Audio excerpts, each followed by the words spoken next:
Живи само ти веднъж, къде е та смъстия? Само малко позадръж, да ударя една ракия. Ще кажа само аз веднъж, колкото и да се крие. Ще я хванем отведнъж и зъбите ще избием. Остави ме, нека я пребия, ще надупча тялото и с бургия. Тръж се кат нормалните хора, остави я да изсъхне на простора. Ах, баща ми, страшно ме нервираш, що не вземеш ти да се прибираш. Окей, сине, няма да ти преча, отивам да видя дали е загорял веча.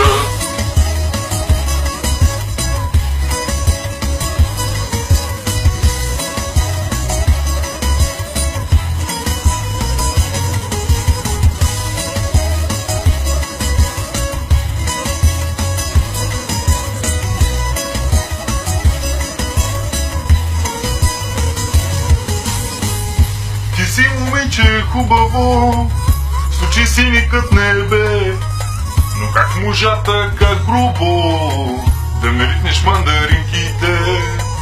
Ах, тая пуста манджа готви се вече цял ден. Не знам какво вече аз да правя, я да видя малкия кретен. Ох бе, как можа да ми избяга, ще я погна с голямата тояга.